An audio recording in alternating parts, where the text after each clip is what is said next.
Hello students, आपको याद ही होगा लास्ट लेक्चर में हमने एक्सरसाइज 3.2 के कुछ एग्जांपल्स किए थे, उन्हीं को आगे कंटिन्यू करते हैं।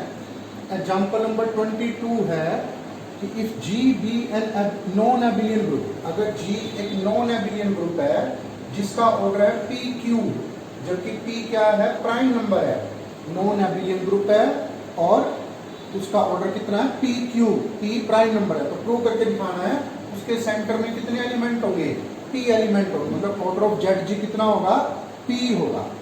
इस क्वेश्चन को करते टाइम एक रिजल्ट यूज होगा क्लास इक्वेशन का, जो आपके सिलेबस में नहीं है क्लास इक्वेशन। रिजल्ट बता देता हूं मैं आपको, क्या कि अगर जी का order p raise to power n हो, n 1 या 1 से ग्रेटर, p जबकि क्या है, प्राइम नंबर है, तो एक रिजल्ट तो ये होता है कि ZG is not equal to E।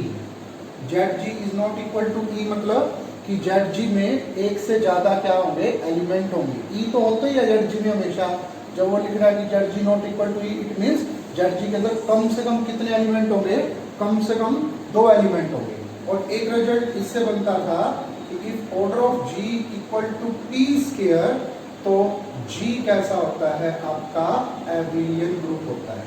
ठीक है, 2 रिजल्ट है ये, क्लास इक्वेशन से बनाते थे कि अगर G का order p raise to power n 1 या 1 से ग्रेटर है तो ZG क्या है, E नहीं है, मतलब ZG के अंदर एक से ज्यादा एलिमेंट होंगे। सेकंड थिंग, अगर G का ऑर्डर p स्क्वायर है तो G कैसा होता है, एबिलियन। हर एक p स्क्वायर ऑर्डर का ग्रुप कैसा होता है, एबिलियन।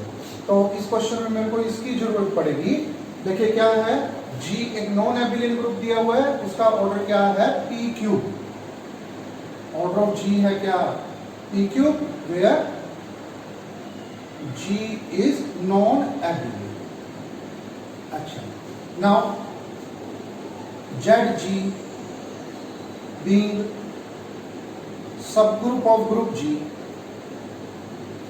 ZG सब ग्रुप होता है ग्रुप G का, और लैग्रांज थ्योरम में हमने क्या पढ़ा था कि सब ग्रुप का ऑर्डर ग्रुप के ऑर्डर को क्या करेगा, डिवाइड करेगा। तो ZG का ऑर्डर किसको डिवाइड करेगा, G के ऑर्डर को, तो ZG का ऑर्डर डिवाइड करेगा किसको, P क्यूब। अब क्योंकि P एक प्राइम नंबर है, P एक प्राइम नंबर है, तो ZG का ऑर्डर क्या हो सकता है, या तो 1 होगा, या P डिवाइड करेगा, या P स्क्वायर, या फिर क्या, P क्यूब। ठीक है, और हमें क्या प्रूव करके दिखाना है कि ZG का ऑर्डर कितना होगा, P। तो ये 3 केस को हम खत्म करके दिखाएंगे। कैसे, आप देखिए, सिंस G का ऑर्डर क्या है, P क्यूब, इस रिजल्ट को लीजिए, अगर G का ऑर्डर P क्यूब हो तो ZG जो है आपका E तो नहीं हो सकता, मतलब ZG के अंदर एक एलिमेंट तो नहीं हो सकता, तो ये रिजल्ट 1 का केस तो क्या हो गया, खत्म हो गया, 1 तो नहीं हो सकता ZG का ऑर्डर। आल्सो क्या दिया हुआ स्टेटमेंट में, G कैसा है, नॉन एबिलियन। अगर G नॉन एबिलियन है तो ZG और G दोनों बराबर नहीं हो सकते, क्योंकि अगर ग्रुप एबिलियन हो तो ZG और G दोनों बराबर होते हैं, तभी होते हैं। ठीक है ना, तो फिर इसका मतलब ZG का ऑर्डर P क्यूब भी नहीं हो सकता, क्योंकि नॉन एबिलियन दिया हुआ है।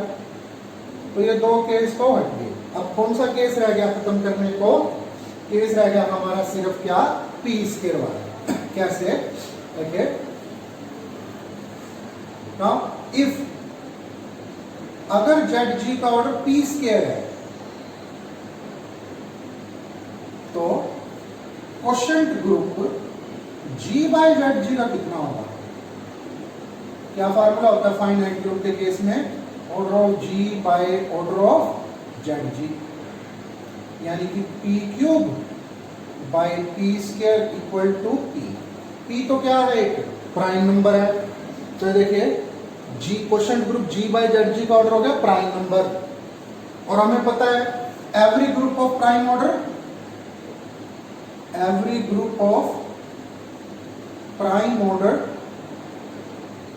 Is cyclic. तो क्या बन गया, हमारा बन गया G बाय ZG कैसा हो गया, साइक्लिक हो गया। और हमने क्या पढ़ा था इससे पहले वाले एग्जाम्पल में, एग्जाम्पल नंबर 21 में क्या था अगर G बाय ZG साइक्लिक हो तो G कैसा होता है? एबिलियन। लेकिन G तो शुरू से ही क्या दिया हुआ है? नॉन एबिलियन। तो इसका मतलब ZG का ऑर्डर p स्क्वायर भी नहीं हो सकता। अब ZG का ऑर्डर p स्क्वायर भी नहीं हो सकता तो क्या बचा? ZG का ऑर्डर ओनली बचा आपका p। तो इस तरीके से हम प्रूव करके दिखा सकते हैं कि अगर G एक नॉन एबिलियन ग्रुप है जिसका ऑर्डर क्या है? p क्यूब, तो ZG का ऑर्डर क्या होगा? p। अब देखिए एग्जाम्पल नंबर 24 है। Example number 23 same to same था, 20 सेकंड जैसा, तो उसको स्किप कर दिया। क्या दिया हुआ है? G कोई ग्रुप है और A कोई एलिमेंट है G का जो ZG को बिलोंग करता है, सेंटर ऑफ ग्रुप G को बिलोंग करता है। तो क्या करा? A से एक सब ग्रुप बना लिया G का, जनरेटेड बाय साइक्लिक सब ग्रुप A से बना लिया, जो G का सब ग्रुप जो किससे जनरेटेड है? A से। सब ग्रुप दिया हुआ है शुरू से ही, हमें तो जस्ट क्या प्रूव करके दिखाना है? वो सब ग्रुप क्या होगा? आपका नॉर्मल सब ग्रुप होगा किसका? G का। तो कैसे? लेट मान लेते हैं, let H generated by A be cyclic सब group of G generated by A। मान लिया वो साइक्लिक सब ग्रुप है G का, किससे जनरेटेड? A से। क्या प्रूव करना होंगे? हमें तो ये प्रूव करना है, वी विल प्रूव दैट क्या कि H नॉर्मल सब ग्रुप होगा किसका? G का। आपको पता ही है कैसे प्रूव करते हैं। एंड टू प्रूव दिस, एक एलिमेंट को स्मॉल h तो ले लिया किसका? कैपिटल H का, और स्मॉल g एलिमेंट ले लिया किसका? G का। क्या प्रूव करके दिखाएंगे? वी विल प्रूव दैट क्या कि G H G इनवर्स किसका एलिमेंट है? H का। कैसे? देखिए बिल्कुल सिंपल है ना। H किसका एलिमेंट है? कैपिटल H का। किससे जनरेटेड है? A से। साइक्लिक ग्रुप में क्या होता है? हर एक एलिमेंट को हम क्या लिख सकते हैं? जनरेटर की पावर। तो A की पावर क्या लिख लिया? N for some integer n। Now prove क्या करना है? प्रूव तो हमें करना है कि G H G इनवर्स क्या बना? G A की पावर n G इनवर्स। इसको क्या लिख सकते हैं? G A कितनी बार? n times. अब देखिए A किसका एलिमेंट है? ZG का। ZG के एलिमेंट की क्या खासियत होती है? ZG के एलिमेंट की खासियत होती है कि वो कैपिटल G के हर एक एलिमेंट के साथ कॉम्यूट करता है। तो ये A इसके साथ कॉम्यूट करता है, तो इसको इधर लिख सकते हैं, मतलब A G A। ऐसा क्यों लिख पाए हम? क्योंकि A किसका एलिमेंट था? ZG का। अब ये भी तो सेम A है। अब क्या होगा नेक्स्ट स्टेप में? ये A इधर आ जाएगा, फिर ये A इधर आ जाएगा। इस तरीके से A सारे A इधर आ जाएंगे और G इनवर्स इकट्ठे हो जाएंगे। अब G और G इनवर्स क्या हो गया? E। और ये क्या है? A raise to the power वापस n, जो कि किसके इक्वल है? H के। और H तो पहले से ही किसमें था? H में था। तो बस फिर क्या बन गया? देखिए ये आपका क्या हो गया है? नॉर्मल सब ग्रुप हो गया किसका? G। अब देखिए कैरेक्टरिस्टिक सब ग्रुप से पहले एक्सरसाइज के 2 क्वेश्चन कर रहे हैं। कैरेक्टरिस्टिक सब ग्रुप के लिए एक नया लेक्चर क्या करेंगे? डिलीवर करेंगे बाद में। तो है क्या? क्वेश्चन नंबर 7 है, ध्यान से देखिए। G क्या दिया हुआ है? एक फाइनाइट ग्रुप दिया हुआ है और F कौन है? कोई ऑटोमॉर्फिज्म है G की। खासियत क्या है F की? खासियत ये है कि आइडेंटिटी ही एक अकेला ऐसा एलिमेंट है जिसके अंदर उसकी इमेज वो खुद है। मतलब क्या लिखा हुआ है? fx equal to x if and only if x equal to e। मतलब आइडेंटिटी ही एक अकेला ऐसा एलिमेंट है जो खुद की इमेज खुद है, उसके अलावा और कोई ऐसा एलिमेंट नहीं है जो खुद की इमेज खुद बनता है। ठीक है, क्या प्रूव करके दिखाना है? कोई भी एलिमेंट ले लीजिए, स्मॉल g किसका? कैपिटल G का। एक एलिमेंट G में ऐसा जरूर होगा कि G स्मॉल g वैसे लिख पाएंगे। आइडिया क्या है? देखिए आइडिया है इस क्वेश्चन का, हम क्या करते हैं एकदम मैपिंग डिफाइन कर लेते हैं फाई नाम की, G से G तक, जो कि x को कहाँ मैप करती है? जैसी शेप चलिए f x into x inverse, और किसी तरीके से इस मैपिंग को ऑन टू प्रूव कर लेते हैं। क्यों? एक बार अगर मान लो मैंने ऑन टू इसको प्रूव कर लिया तो फिर मैं कोई भी एलिमेंट लूं स्मॉल जी किसका, कैपिटल जी का, तो इसकी कोई ना कोई प्री इमेज तो होगी। फिर ए तो वही होगा एलिमेंट किसका, जी ए का, कि फाई ए किसके इक्वल हो, जी के। फाई ए हमने पहले ही डिफाइन करता है कैसे, F A into A inverse करके। तो यानी कि कैसे भी करके मेरे को इसको क्या करना है, ऑन टू मैपिंग बनाना है। अब ऑन टू बनाने की बजाय हम इसको क्या प्रूव करके दिखा रहे हैं, 1 to 1। क्यों? उसमें हेल्प कर रहा है ये फाइनाइट ग्रुप। कैसे? मान लीजिए G में 10 एलिमेंट है तो ऑब्वियसली 10 यहां होंगे, 10 एलिमेंट यहां होंगे। अगर मैंने इसको 1 to 1 प्रूव कर दिया तो अलग अलग एलिमेंट की अलग अलग इमेज चाहिए मेरे को। फिर यहाँ जो 10 एलिमेंट है उनकी मेरे को 10 अलग अलग इमेज चाहिए यहाँ पर दूसरी साइड पर, तो अपने आप ही क्या हो जाएगा, ऑन टू। तो क्योंकि G फाइनाइट ग्रुप है और मैपिंग G से G तक है, तो जैसे ही मैं इसको 1 to 1 प्रूव करूंगा अपने आप ही क्या हो जाएगा, ये ऑन टू। तो वी क्लेम क्या कि फाई इज प्रूव तो करना चाहते हैं ऑन टू, लेकिन प्रूव करके दिखा रहे हैं 1 to। एंड फॉर दिस क्या करें, दो एलिमेंट ले लें, स्मॉल a और स्मॉल b से किसके, g के, और कंसीडर करें phi a equal to phi b। क्या बन गया, देखिए ये बन गया एफ ए इनवर्स किसके equal, F B into B inverse के।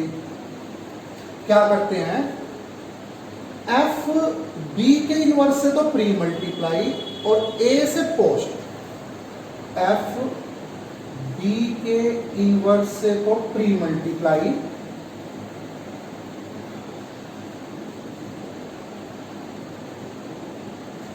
और ए से पोस्ट, ताकि ये यहां से खत्म हो जाए।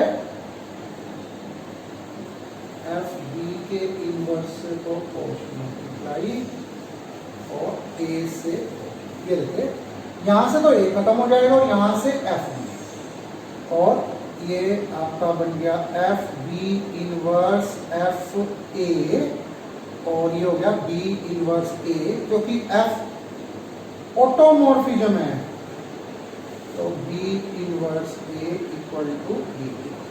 अब क्या दिया हुआ था स्टेटमेंट में, स्टेटमेंट में तो दिया हुआ था कि एफ एक्स एक्स के इक्वल तभी होगा जब एक्स ही हो। एफ एक्स किसके इक्वल आ गया, एक्स के। इसका मतलब बी इनवर्स ए किसके इक्वल होना चाहिए, ई के, यानी ए हो गया बी के इक्वल। इसका मतलब मैपिंग फाई मैपिंग कैसी होगी, 1 to 1। अब क्योंकि फाई जी से जी तक है और जी फाइनाइट ग्रुप है, इसलिए हम इसको क्या कह सकते हैं कि फाई कैसी होगी, साथ के साथ में ऑन टू मैपिंग भी होगी, ऑन टू मैपिंग। अब ऑन टू के बाद क्वेश्चन अपने आप ही कंप्लीट हो गया। क्या, अब प्रूव क्या करना था, कोई भी एलिमेंट लो, तो मैंने एक स्मॉल जी कैपिटल जी का एलिमेंट ले लिया। अब क्योंकि मैपिंग ऑन टू मैं प्रूव कर चुका, तो क्या होना चाहिए, उसकी कोई प्री इमेज मिलनी चाहिए। यहाँ पर मेरे को क्या, ए मान ली, नाम कुछ भी रख सकते हैं, एक्स रख लो चाहे। ए एक एलिमेंट हो गया किसमें, जी में, कि फाई ए किसके इक्वल, जी के, तो एफ ए, और ये देखिए फाई ए किसके इक्वल है, एफ ए इनवर्स। तो कोई भी एलिमेंट हो स्मॉल जी कैपिटल जी का, उसको कैसे लिख सकते हैं, एफ ए इंटू ए। अब देखिए क्वेश्चन नंबर 8 है, एक्चुअल में क्वेश्चन नंबर 8 क्वेश्चन नंबर 7 की कंटिन्यूएशन ही है। क्या दिया हुआ है, जी एक फाइनाइट ग्रुप है, एफ कोई ऑटोमॉर्फिज्म है जी की, वही कंडीशन कि F X equal to X if and only X equal to E. एक और एक्स्ट्रा कंडीशन जोड़ दी साथ में कि एफ स्क्वायर का मतलब एफ ओ एफ किसके इक्वल है, आइडेंटिटी मैपिंग के। प्रूव करके दिखाने जी कैसा ग्रुप होगा, आपका एबिलियन ग्रुप होगा, एबिलियन। कैसे, देखिए इसके लिए आपको पहले 7 क्वेश्चन करना पड़ेगा। 7 क्वेश्चन में हमने क्या प्रूव करके दिखाया था, हमने प्रूव करके दिखाया था कि फॉर इफ अगर स्मॉल जी कैपिटल जी का एलिमेंट है तो देयर एग्जिस्ट ए या नाम कुछ भी belonging to G such that small G को क्या लिख सकते थे हम, एफ ए इंटू ए। ये 7 क्वेश्चन है। अब हमें प्रूव करना है जी को एबिलियन। स्टेप देखिए, दोनों तरफ एफ मैपिंग ले लीजिए, एफ एक ऑटोमॉर्फिज्म है, याद रखिए, एफ ए इनवर्स। होमोमॉर्फिज्म है, अलग अलग कर लीजिए, एफ ए इनवर्स। ये देखिए क्या बन गया, ये तो बन गया एफ स्क्वायर ए, और होमोमॉर्फिज्म की प्रॉपर्टी से एफ ए का होल इनवर्स। एफ स्क्वायर किसके इक्वल दिया हुआ है इस क्वेश्चन में? आइडेंटिटी। आइडेंटिटी मैपिंग ए को कहां मैप करेगी? आइडेंटिटी मैपिंग तो ए को किसमें मैप कर देगी? ए में ही मैप कर देगी। तो ये आ गया ए एफ ए का इनवर्स। अब देखिए इस प्रॉपर्टी से कौन सी, कि एक्स वाई का इनवर्स क्या होता है? Y inverse X inverse. इसको देखिए क्या कैसे लिख सकते हैं, ध्यान से देखिए, F A into A inverse का इनवर्स। चेक करो, देखो एक्स वाई का इनवर्स करूंगा तो ए इनवर्स का इनवर्स तो ए आ जाएगा, और ये कौन है? ये है आपका जी। तो एक्चुअल में हमने क्या करा, हमने ये पता कर लिया कि जो एफ ऑटोमॉर्फिज्म थी जी से जी तक, वो एलिमेंट को जी को कहां मैप करती है? जी इनवर्स में। देखिए हमने इसकी डेफिनेशन पता कर ली कि ये है क्या मैपिंग। अब क्या प्रूव करना रह गया? एबिलियन। तो उसके लिए दो एलिमेंट ले लेते हैं, जैसे हमने पहले किया हुआ है। और देखिए एफ मैपिंग एक्स को मैप करेगी किसमें? एक्स इनवर्स में, और वाई को मैप करेगी किसमें? Y inverse. हम शुरू करते हैं यहाँ से, एफ एक्स वाई क्या आ गई? एक्स वाई का इनवर्स। इसको क्या लिख सकते हैं? Y inverse X inverse, F Y into F X, यानी कि एफ वाई एक्स। और एफ क्या दी हुई है शुरू से ही? ऑटोमॉर्फिज्म।